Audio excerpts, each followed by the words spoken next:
Christy taught me to start on time. This is the district. Welcome everybody to the District 14 Norfolk First in 2021 Concepts Workshop. We're gonna, on the fourth Wednesday of every month, we're gonna do the concept of the month, and we'll have a different speaker each month to come in and take us through the concepts. We thought it'd be fun. So Christy will do a presentation at some point, and then we'll have room for questions and answers. I'll probably say that all again. My name is David, and I'm an alcoholic. I'm a member of the Simple Actions home group in Norfolk. I am the District 14 DCM, first year. And did I mention I was an alcoholic? Because that's the most important thing. Would you please help me open this meeting with a moment of silence to do with as you wish, followed by the Serenity Prayer.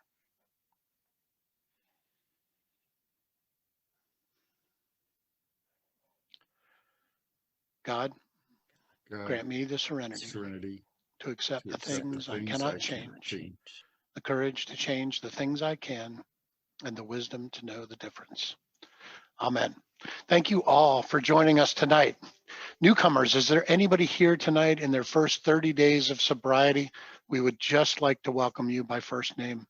Feel free to unmute yourself and say hello.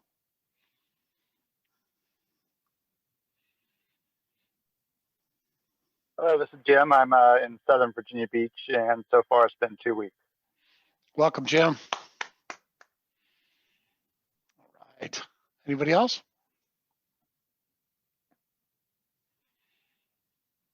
All right. Glad you're all here. All right. I'm going to share my screen, and I have already forgotten who I asked to read the AA preamble.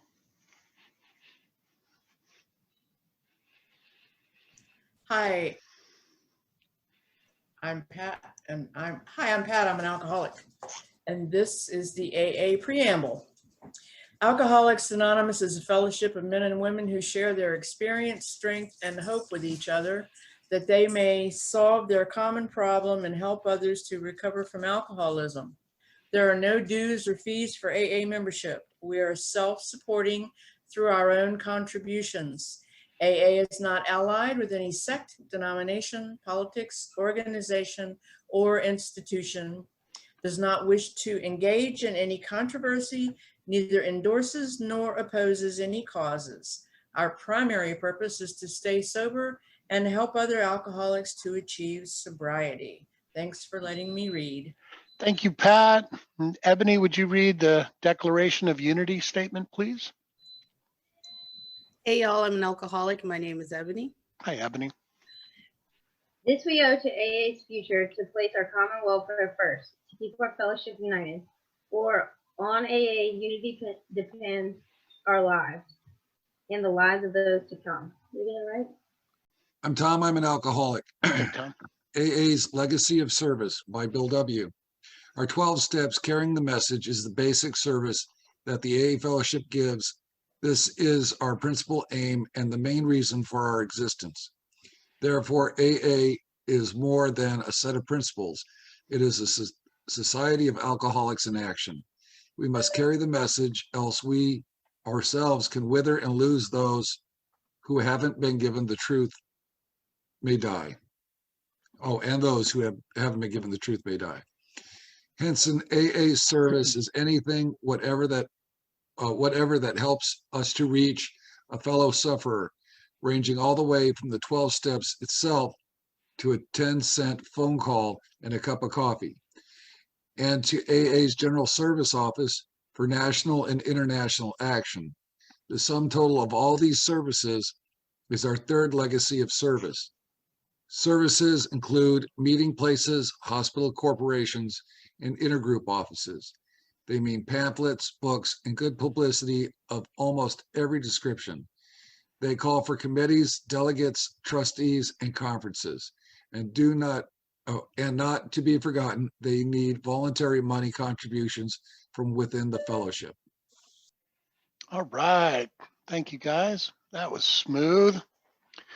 So let's see. Moving down the script here. So as I said before, this is not a regular AA meeting. This is a workshop on the concepts. On the fourth Wednesday of every month, District 14 Norfolk will have a speaker present their experience, strength, and hope on the concept of the month, share for 30, 40 minutes. Then we'll take a quick break for the 7 tradition and a few announcements. After that, we'll open the floor for questions and answers. You will see a participant here labeled questions. Please send them any questions you may have about the concept of the month or any information presented at any time. So it's a joy to have Christy here. Christy is our current presiding chairperson at the Virginia Area Committee, as well as being one of my favorite people of all time. And I don't want to take up another minute of her time. I give you Christy. Hey everybody, I'm an alcoholic. My name's Christy Ellis, and I'd like to wish everybody a happy Wednesday. I really can't think of anywhere I'd rather be with you beautiful people. My sobriety date's April 12th, 1988. I have a home group called the Awakenings Group that meets on Sunday mornings at 9:30 on Zoom. Some of you have been, some haven't. We'd love to have you. Actually see a few home group members on. And I have a sponsor, I call him a tour guide, and I've had the joy of being a tour guide for many ladies and being active in service. And when David, invited me to participate, I was super excited because I just love our 36 spiritual principles. And we don't hear a lot about the concepts per se in the way, that District 14 is doing it. And I just think it's fantastic. They are something I learned about because I fell into service in Alcoholics Anonymous and fell in with busy tour guides. And I've always had really good tour guides that have introduced me to all 3 sides of the program, which are the 3 legacies: recovery, unity, and service. I did make put some slides together, and it would be like too formal. I have to be careful because all of a sudden you have this like big business presentation, because that's just the me in it. I want to be the best and the most and wow you. And I'm like, wait a minute, I'm getting off track here. So I'm just I'm gonna share some slides with you. I've got my service manual that I use. I've got other things, and I'll share where I get information from. And then I'm also gonna share my experience. But first of all, I thought, being the first concept, I'd really like to start with the circle and triangle and then just kind of move into it. So y'all bear with me, and I'm gonna share my screen. Let me figure out where there it is. Y'all let me know. There we go. Can you see that? Yep. And that's not where I want to be. So it's just a few things I put together while I, talked about it. I really just wanted to, a lot of folks don't, know these things. And I thought, well, it's a great opportunity to spend a couple minutes on that instead of just jumping right into concept 1. Although that does talk about why the General Service Board was created and all. But this is our circle and triangle. And I like the history of it, and a lot of people don't know it. So I thought I'd put it up here just, for information, and some people might be interested. I know I've always loved learning, and it talks about the circle standing from the whole world of AA, and that the triangle stands for the 3 legacies: recovery, unity, and service. And then this is something that I took that Bill wrote. He said, the 3 legacies of recovery, unity, and service. Within our wonderful new world, we found freedom from our fatal obsession. That we've chosen this particular symbol is perhaps no accident. The priests and seers of antiquity regarded the circle enclosing the triangle as a means of warding off spirits of evil, and AA's circle and triangle of recovery, unity, and service has certainly meant all that to us and much more. And that's something Bill Wilson says in Alcoholics Anonymous Comes of Age in his 1955 speech. Alcoholics Anonymous Comes of Age is an amazing book about our history. A lot of it around our traditions, and but lots of other history. So I always like to point out different literature that's been helpful to me along the way. And then in the early 90s, we began eliminating the use of it on literature and letterhead and other material. It was too costly and controversial for us to try to continue to defend our rights. So it was officially and legally phased out after 1994 General Service Conference resolved that the logo be discontinued on all conference-approved literature. However, the symbol is still associated with Alcoholics Anonymous and other kinds of 12-step recovery fellowships and has a special meaning. And the symbol is actually an ancient spiritual symbol, meaning mind, body, and spirit. Mind being recovery, body being unity, and the spirit being service. And so that represents the three parts of our program. You know, one thing that I look at when I look at the three sides of our program, a question I'll even ask people if they're feeling off, and is like, you know, I'll say, well, where are you in your recovery? You know, are you taking somebody through the steps? Are you sponsoring people? Are you yourself taking care of your personal recovery?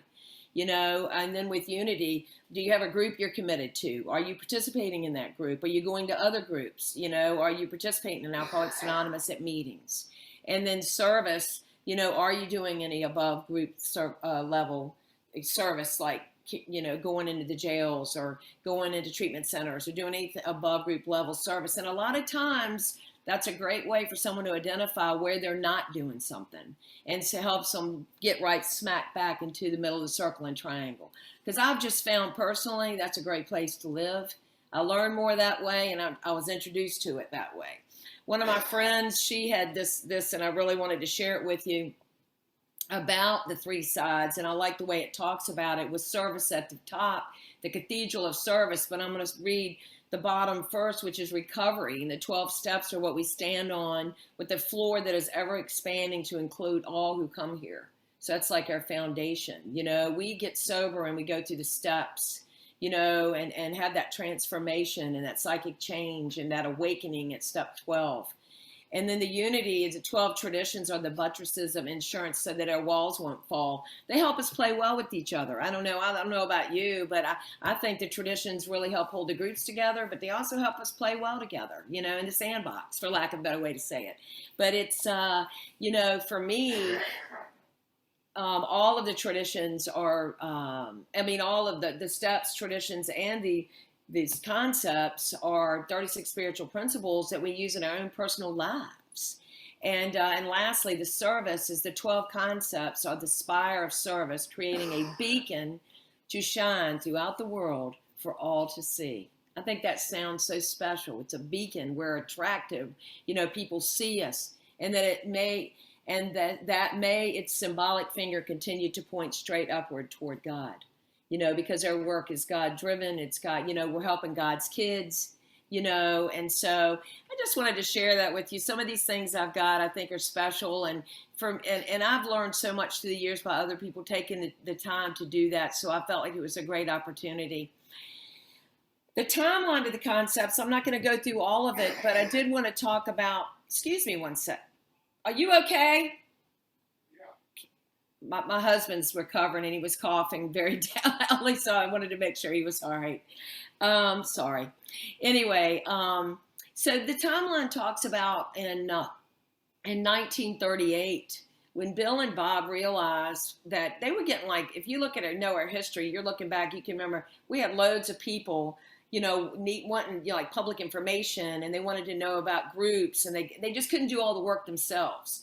So they created trusteeships, which became the first name was the Alcoholic Foundation.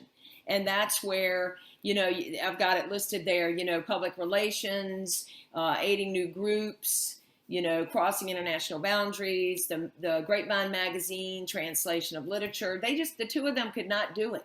So they created the Alcoholic Foundation. And so, and moving on a little bit more, in 1946, I think it's 47. I've got 1954. That's right. Let me go down a little bit. Y'all bear with me, because looking at it on this screen is a little different. Let me back up. In 1950, they had the first International Convention to Cleveland. The traditions were adopted, and membership was about 120,000. Sadly, Dr. Bob died that year, November 16th. And then in 1952, they had a panel of 2 delegates, and on each of the remaining 38 states, provinces, and extra reps from those areas, having an AA population of over 2,000. So this was giving everybody a voice, and that's what I'm going to be talking about in a moment with Concept 1, because it is all about everyone having a voice. And so then in 1954, he renamed it the General Service Board, which is made up of trustees. And 21 trustees, 14 of them are alcoholic and 7 are non-alcoholic. And these are usually professionals that they can be sometimes the face of Alcoholics Anonymous because of traditions. You know, they are ones that will be in the public eye because we can't be and won't be. But they'll be professionals, you know, lawyers. They can be someone in different specialties that can support us. So they renamed them. And then 1957, the legal bylaws for General Service Board were created. And in 1962, the concepts were adopted and published as the third legacy of service. And our AA service manual, which I have the big print here with lots of writing in it, it was published. And you can get those from aa.org if you're interested, because that's where you're going to find the 12 concepts in the back of the AA service manual. And I've studied it, almost finished another book study with some girls I sponsor, because I'm really big on going through it just like we do the steps. So moving on, sadly, Bill Wilson died in 1971, which we all know. And in 1974, the short form of the concepts were devised, because they can be a little long in the long form. And then in 2001, they were included in the 4th edition Big Book, which is yay. So they're all in there. They're not, the long form's not, just the short form. And then lastly, I really like this, what Bill Wilson said at the 1963 General Service Conference. But it's your responsibility to the future. You have to face the fact that leadership is not a question always of espousing popular opinions or causes. There comes a few times when your responsibility is such and convinced that your station gives you a wider vision than others have the advantage of. Then you must stand alone. In fact, this standing alone is expressed in the concepts where there's such a concern for minorities and their rights and how often they can be right, and this also applies to a minority of one. At important turning points in the history of AA, it has become my lot to stand in those lonely positions. I am glad I was given those chances and that no grievous error resulted. Thank God. I just think that's powerful. I do. Because the 3 things I'm going to talk about with Concept 1 are about having a voice, tradition 2, and our spiritual process of how we come to how things are voted on with the upside down triangle.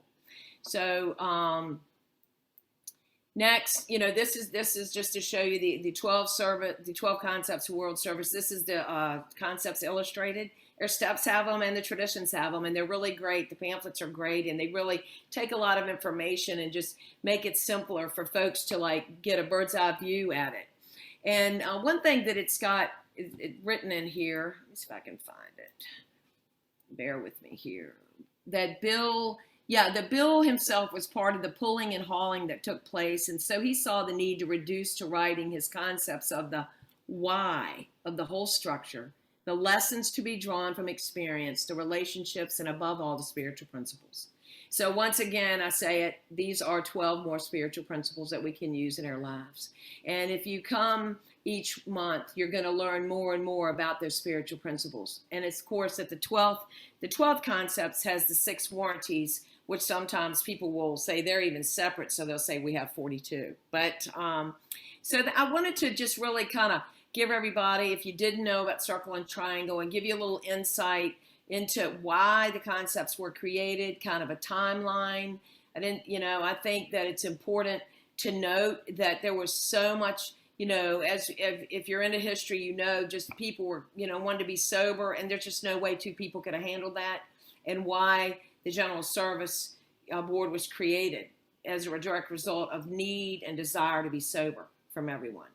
A big part of it too, when they created the General Service Board, which is something that meets each year. We have 93 delegates, and General Service Boards usually meets in April in New York. I think it's met there all but 1 or 2 times, and that is the one way that he was concerned about how are we going to get everybody's voice, and it's through the General Service Conference that happens every year, because we have delegates in each of the areas and they bring the voice of their area. And that was Bill's solution to it. For a good while, the folks wanted Bill and Bob to continue to be like in charge of Alcoholics Anonymous, and they knew they weren't going to be around forever. And that's why he created it. And he was smart. He knew too that we needed to be able to include everybody. So this man had so much vision to me and was so, I mean, just he knew drunks, that's for sure. So next, I want to read concept 1. The final responsibility and ultimate authority for AA World Services should always reside in the collective conscience of our whole fellowship. I think that sums it up beautifully. Collective conscience of our whole fellowship. Well, how do we get that? We get it from the General Service Conference with the 93 delegates, you know, and that's how we achieve that. But there's some more to it. And if you'd bear with me, I'd like to just use my service manual for a moment, because I'm certainly not going to remember all of this. But it says, it might repeat a little bit of what I've said, but I think it bears repeating.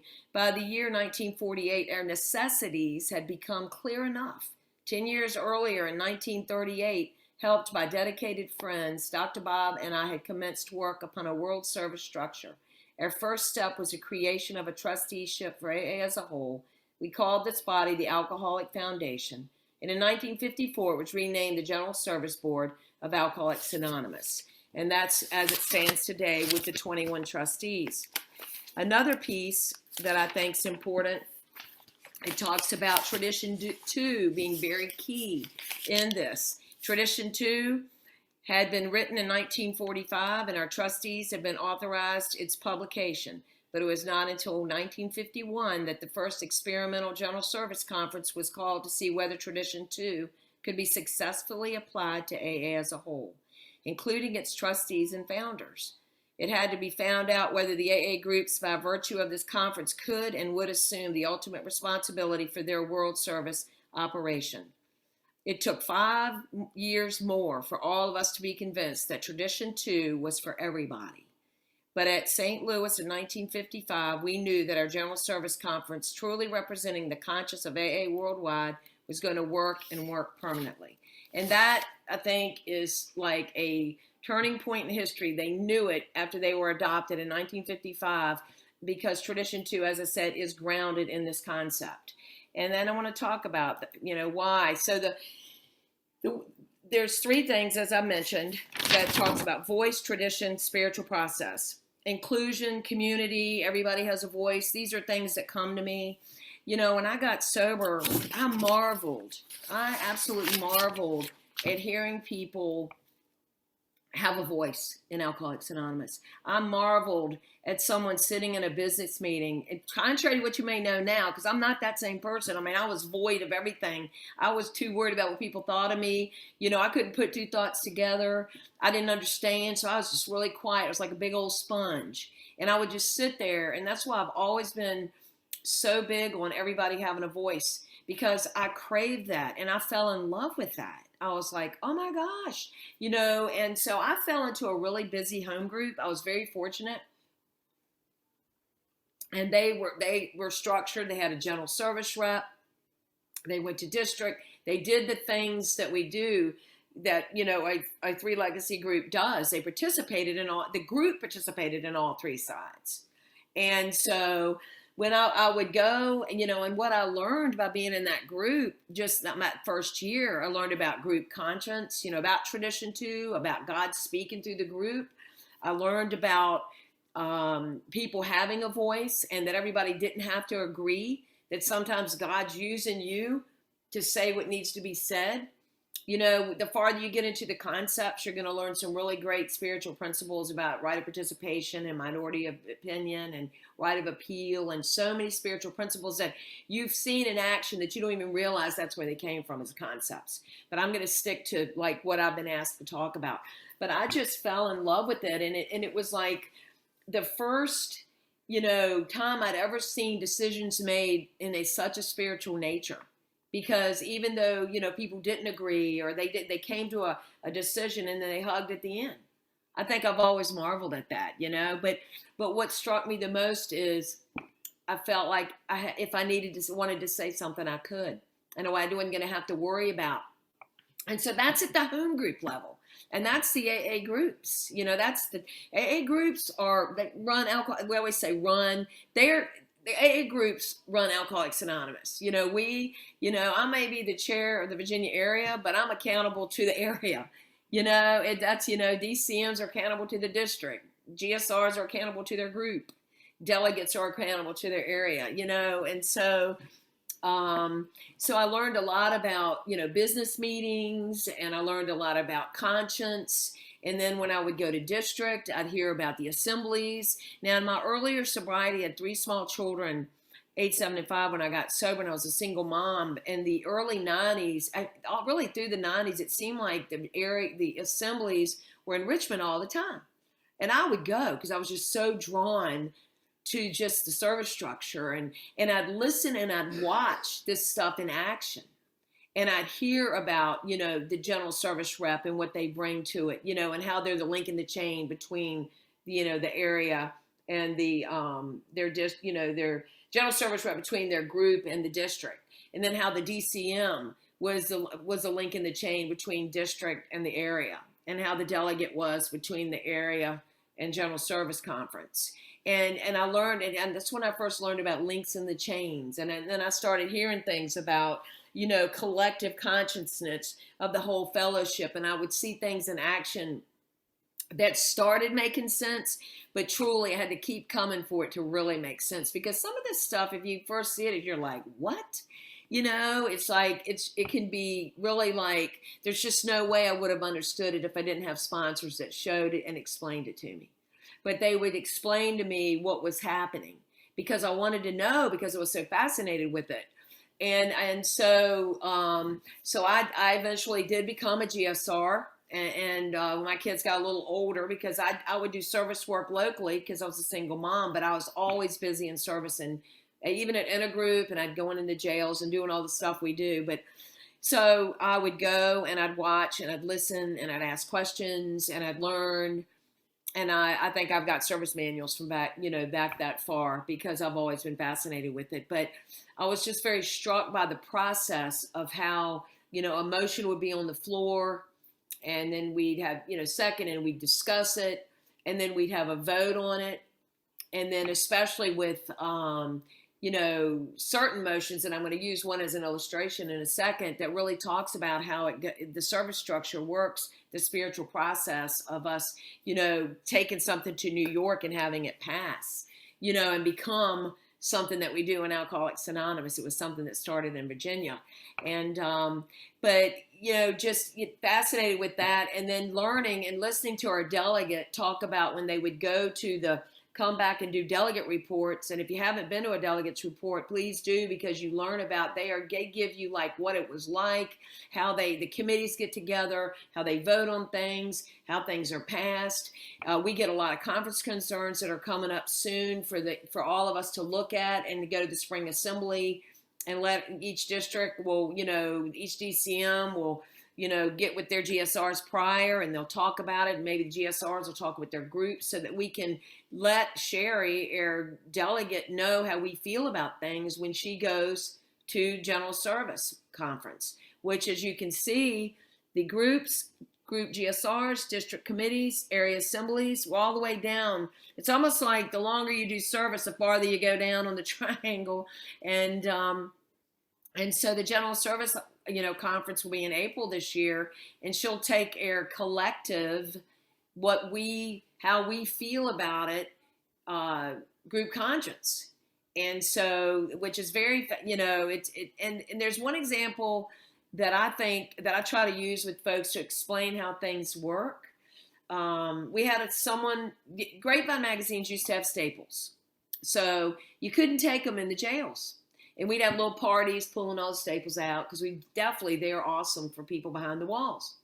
Well, someone brought it up in their home group, then they took it to district, then they took it to the assembly, in the corrections committee. It was brought to the assembly floor. Everybody voted to definitely have that sent up to New York. And the great thing is that they voted on it, it was passed. And that staples were taken out of the Grapevine. That was all because one person used their voice, that God used them, to, because we don't know who it's going to be out of 6-month-old, a 6-month-old with sobriety person, or 15-year, who knows? You don't know where but my point being is that person felt like they could say something. And that's why, and I stress that because we really want to encourage people to feel like they can say something, because there's no way that we can achieve having this collective conscience of our whole fellowship if everybody doesn't feel like they can. And I feel like in my home group, it's important. This stuff's important to be done in home groups, so I'm watching, boy, I'm doing better than I thought I was. I was like, I don't know if I can fill up all that time. Then I thought, well, you got to remember who you're dealing with, Christy, you. So anyway, one thing else I do like about that strikes me about concept 1 and having a voice, and tradition 2 is, and that it being a spiritual process, it's just absolutely isn't about me. Even if I say I have my voice, it's zero to do with me. This has to do what's for the good of Alcoholics Anonymous, and it makes me think about unity and community. And, in tradition 1, and something I love that's written in AA Comes of Age, it says, if pride, fear, and anger are present, there can be no unity. And that, if I really think about that in my own life, in any instance at all, pride, fear, anger present, it's a separator. There can't be any unity. And so I need to focus, on, being a part of one of many, because without you, there's no me. I heard Liz B say that years ago in my early sobriety, and I love it because she's right. Without you, there's no me. And the way that unity is achieved is by, making sure people have a voice, using the spiritual process, practicing this in my home group, and making sure that the ultimate responsibility and final authority for world service resides with the groups and the General Service Board and the trusted servants, that they're just in leaders in a position to carry what we feel. Our delegate is just our link in the chain to carry our conscience to the General Service Conference.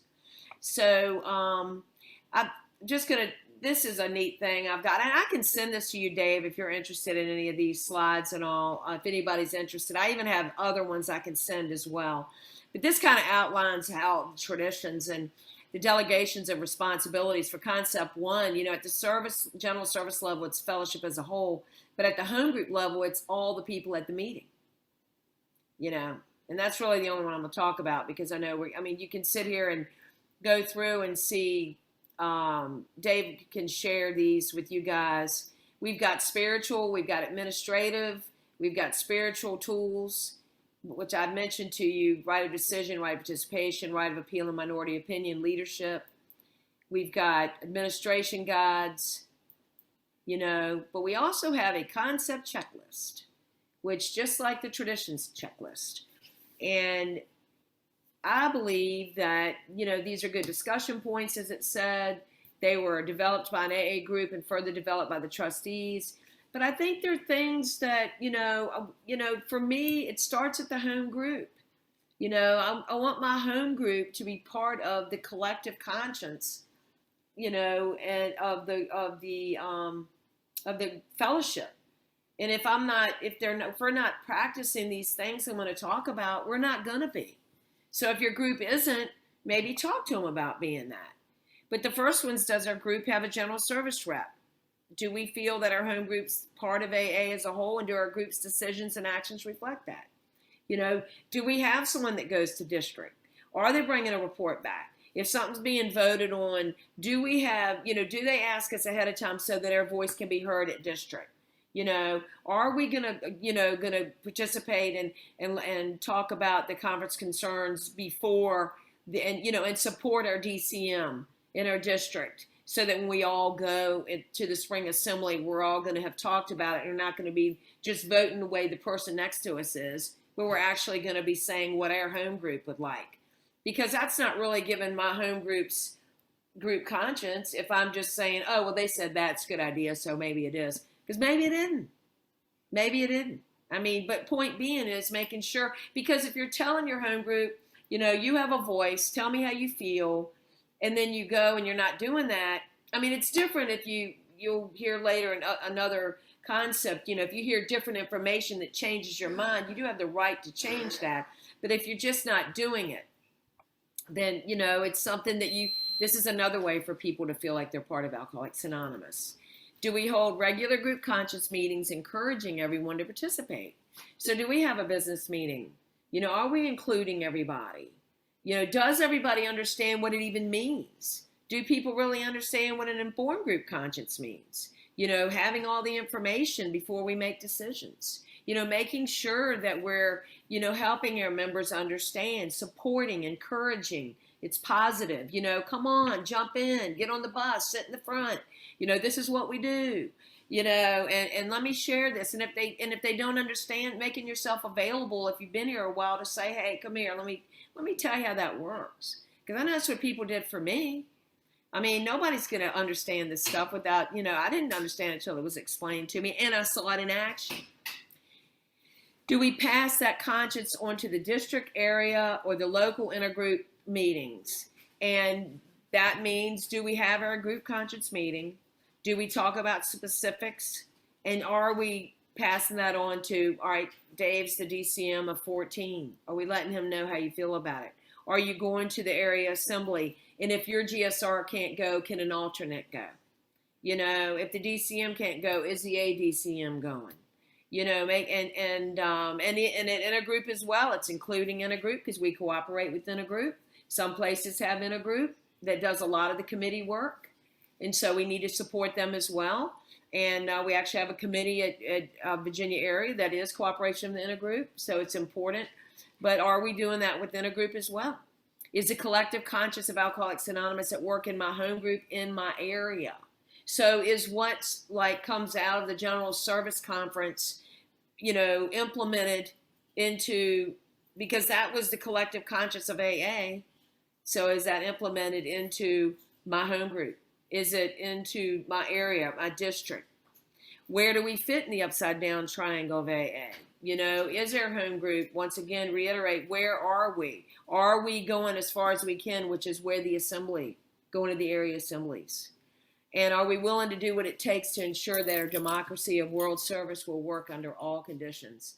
And so I really think that, these are good reflective questions. Hopefully, yeah, and you can get these at, AA.org. Anything I've talked about is at AA.org.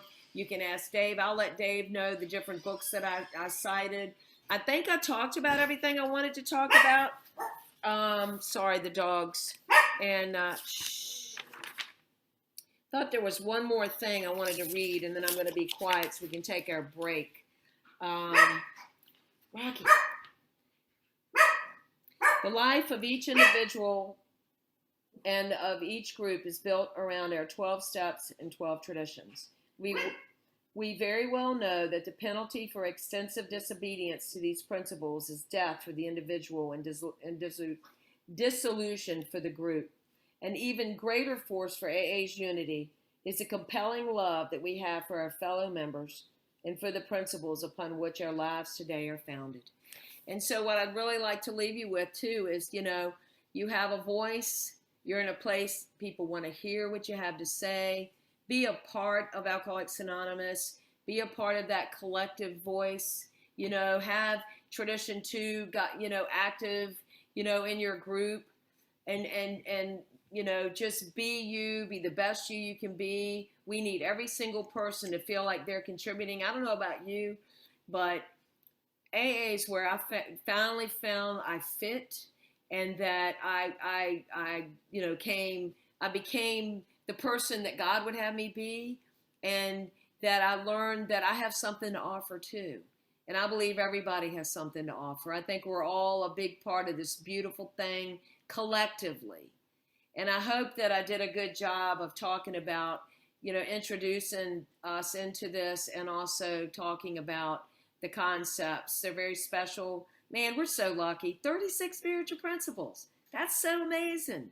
Anyway, I think that's all I had. And I'm going to say, stop sharing and just say to everybody, just to be the light, be the good, make every day amazing. embrace it, carry the 3 Legacy flag. And if I can ever do anything for anybody, let me know. I'm happy to do it. Thank you, Christy. That was awesome. Everybody's invited to just unmute and say thanks. Thank you, Christy. Thank you. Thank Christy. you. Love you, Ma'am, ma'am. very much. Thank you. Thanks, Christy. Yes, thank you. Thank you, Christy. All right, I'm going to take the meeting back for the moment, give Christy a little break, and we'll pass the 7th tradition basket. I've placed some links in the chat to District 14, as well as, let's see, we've got Tidewater Intergroup, we got AA Virginia and AA.org. All of those entities are willing to receive funds. The 7th tradition states that every AA group ought to be fully self-supporting, declining outside contributions. So let's see, I'll take a couple, before I call for announcements, and we'll just take a couple. I wanna re-invite everybody to send your questions for Christy to the user questions. It's really Larry, but please use the chat function and send that. Also, I thought that since Christy brought it up, I was just going to quickly read Tradition 2. For our group purpose, there is but one ultimate authority, a loving God as he may express himself in our group conscience. Our leaders are but trusted servants. They do not govern. Are there any announcements for the good of AA? Lisa B. Hi, I'm Lisa and I'm an alcoholic. We have a Zoom meeting for the Norfolk City Jail for the women's. We're looking for volunteers to come help out and share their stories, host the meeting, or just be there. I'm gonna post the link up in the chat if that's all right. And just get in contact with me and I'll give you the information. Thank you very much. Thank you, Lisa. All right, send those questions in. Any other announcements? Hey, David, I have one. Hey, everybody. My name's Melissa. I'm an alcoholic. Melissa. Hi.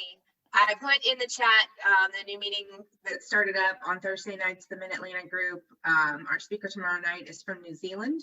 So come check it out. We start at 6:45. We do like 20 minutes of participation and then about 30 minutes speaker. So we're an hour and 15 minutes. Hold your hats. Thanks. Thank you.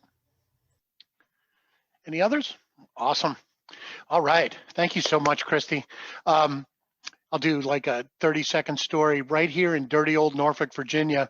You've mentioned that the concepts got published in the 4th edition printing of the big book, and that's the example that I always use right here in Norfolk at the Bayview group. Pat Taylor, one of the home group members after the 4th edition came out, said, "Hey, we print the traditions in here. Why don't we print the concepts?" Hey, and the group thought that was a good idea, and they brought it to district. And the DCM and the GSRs carried it to the Virginia Assembly, and it was discussed. And then it went to the General Service Conference. And then it goes back down the line or back up the line again so that GSRs in Alaska get to hear that idea. And it gets discussed, and then it got voted on. And then the next printings after that contain the 12 concepts. Happened right here in Norfolk, Virginia. Okay, so keep your questions coming. Christy, tell us about your journey into service. I think you did talk about it a little bit. How did you get started? Well, I fell into it. Well, first of all, I was desperate and saw a way out of a hell I never thought I'd get out of. And I believed y'all when you said to join a home group, get a sponsor, get a job in that home group. And that's what I did. And I made coffee and set up a meeting. You could smoke back then. And I fell into a busy home group. And they were participating in the general service, with GSR. I just fell in love with, I'm just like, I wanted to live and I just fell in love with you guys. And so if you said you were doing it, I did it. I said, oh, you did that, stay sober, cool, I'm doing it. Started going in the jails at 9 months sober, still doing it now. And, but I fell into it, and I think it's out of desperation and a desire to live. And what you had was so attractive, and I just said, tell me what to do. And that's what I did. Right on. Let's see. Oh, and I did want to mention I looked up while Christy was talking. If you just Google, everybody should know that all of AA's pamphlets, every single one of them is available online as a PDF. You can download it. I just, while she was talking, I Googled 12 concepts illustrated. Boom, I got a link. It's right here on my machine. I'll be happy to help anybody with that, but you should know that, what is, whatever. Seventh tradition pamphlet, Google it, you'll get it. Let me go back to the questions. So what exactly is collective conscience? That would be the conscience of all the groups that are represented at the General Service Conference. That,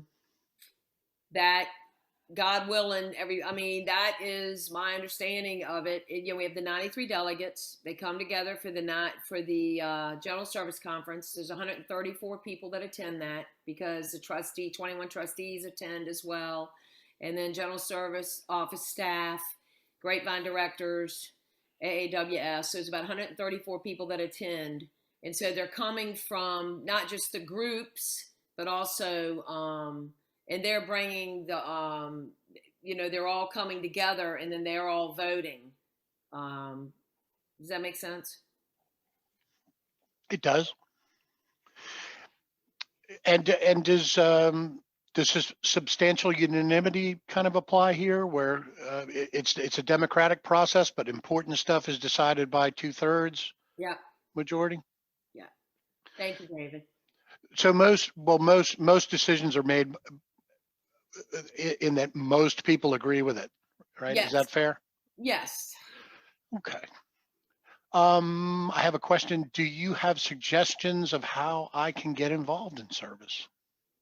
Absolutely. Be a part of if you're looking for a home group, I always say go to I see one of my girls laughing because she knows, she's like, get ready for it. So I think service has a lot to do with sponsorship too. I mean, if your sponsor's involved, I don't mean if sponsor ain't involved, don't get another sponsor. But I'm just saying, but it's, get involved in services, be in a busy home group. See if your home group's involved in the 3 legacies. Do they have a GSR? Go to the business meeting and see how they do their business. Do they have monthly business? Some of them do every other month, but monthly group conscious. Do they do group inventories? Do they read the AA group pamphlet? That'll give you some guidance on a group. And then, ask, go to district, hear about what's going on, join a committee. That's what I did. I'd hear them talking about something going on. I said, shoot, and I'd go myself because I'm responsible for my sobriety. I got to put legs on my own prayers, and that's what I call doing that. So if you hear something's going on, go jump in and ask what you can do to help. That's such an important point. There's no closed doors in AA, are there, Christy? Yep. Anybody can go to an intergroup meeting, a district meeting, steering committee meeting, assembly. Well, and like Friday night at the assemblies, we have our committee meetings. The thing with that is that's where a lot of motions, are talked about, seconded, and then the discussion, it all happens there, brought to the assembly floor the next day. So that when the committee chair presents it, they'll explain everything that was discussed and what they thought and all the background. But whoever's sitting in that room votes. You don't have to be anything but an AA member in a committee like that on a Friday night at the assembly to be a part. It's whatever body of people is in there votes. And I think that's really special. And it makes you feel, the only time, we have general service reps, for the groups, and then the DCMs. And then we have, of course, the committee chair, special assigns and officers that make up the Virginia area committee. But you can participate even if you're not a general service rep or, don't have some title. You're a member of Alcoholics Anonymous, and on Friday nights you can absolutely go. And even during the assembly, you don't have to be, it's okay because out of the mouths of babes. I mean, we've had it happen.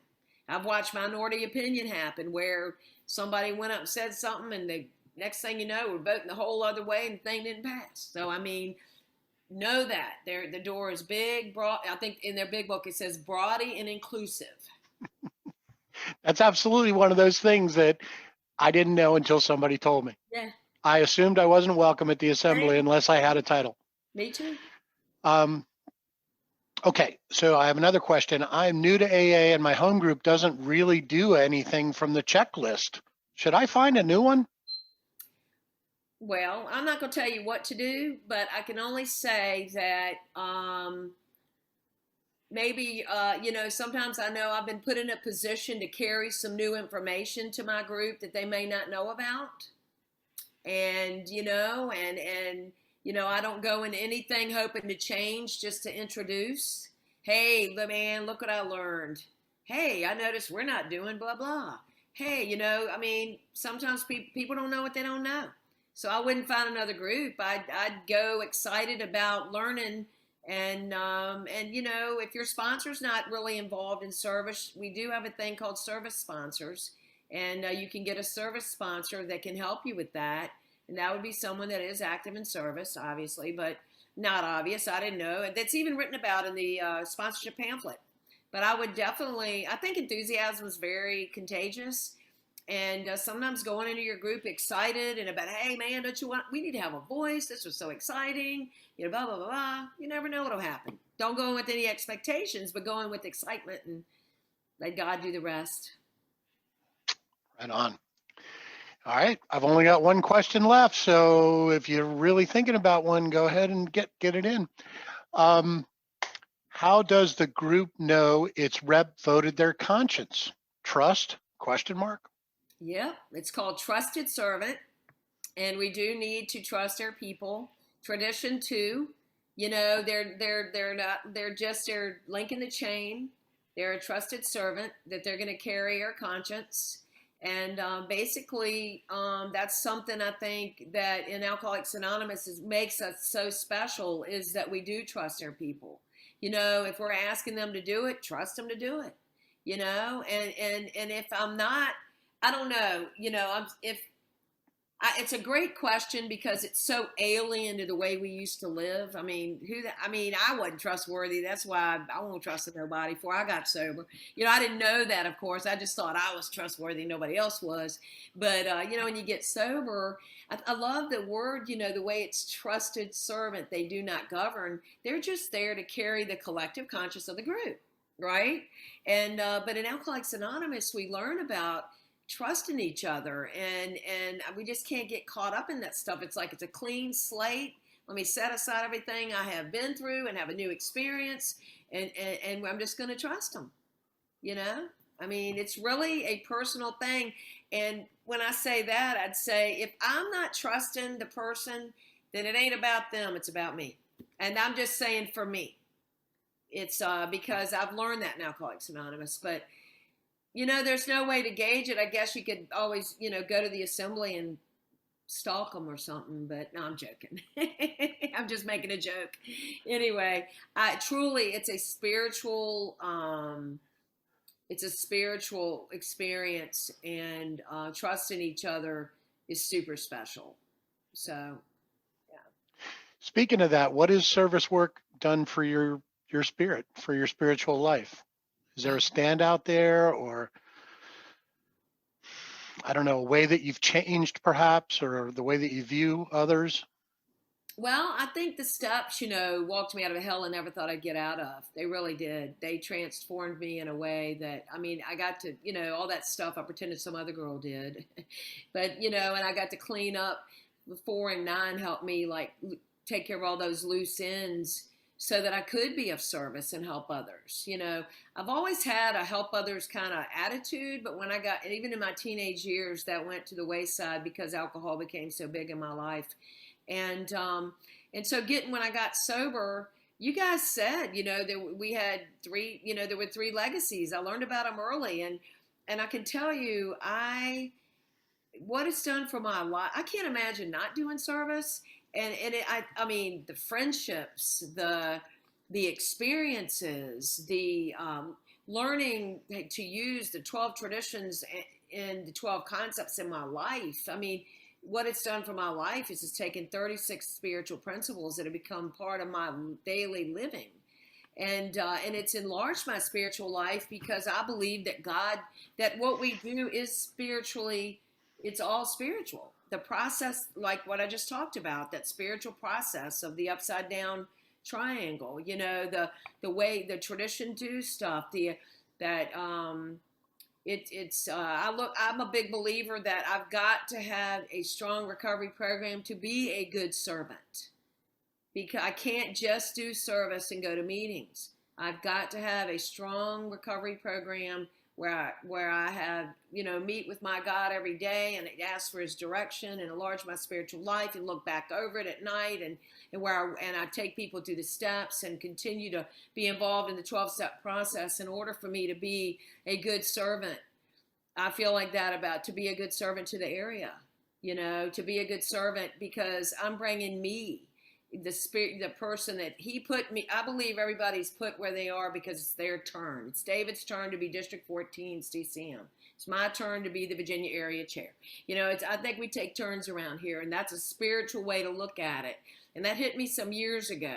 We just rotate. That's a spiritual process. So what has it done for me spiritually? It's allowed all of us, it has allowed me to have turns doing stuff that I never, ever would have dreamed that I'd be doing. And I know where it comes from. I've got my big creator in my life, and I continue to go to him, and because I know where it comes from, that's why I continue to give him credit and not me. And I just put legs on it and do the work and help his kids. I hope that answers it. Because I got Beautiful. a great life. I'm going to tell y'all right now, I have an amazing life outside. I mean, I don't just do service. I mean, I have 8 grandchildren, a good marriage. We got dogs. We got a house. I love to live life. I mean, I do other stuff, but I'm super busy in AA. But it's almost like God makes time when you're doing his work. He makes time for everything, you know? So anyway. Beautiful. Just a quick question. Let's see. What was the last thing you read from regarding love? It wasn't on the screen. It was a quote. Oh, I think it was on page, in the service manual, on page 6 at the bottom. I believe that's what I read. Yeah, an even greater force for AA's unity is the compelling love that we have for our fellow members and for the principles upon which our lives today are founded. The bottom of page 6 in the service manual. Beautiful. All right. Thank you so much, Christy. Thank everyone for coming to participate. This has been a wonderful workshop. We'll close with the responsibility statement, and everybody will get another opportunity to thank Christy and maybe chat a little bit longer. Thanks for asking me, y'all. Thank y'all. Love you so for much. The opportunity. I love you too. Dave's he's like my brother. I've been knowing him for years. So. All right. Who's responsible? I am responsible. I am responsible. When anyone, anywhere reaches out for help, I want the hand of AA always to be there. And for that, I am responsible. God bless you all. Thank you. Thank you, Christy. Thanks, Dave. Thank you, Thanks, Christy. Christy. Love you. Really appreciate it. Christy.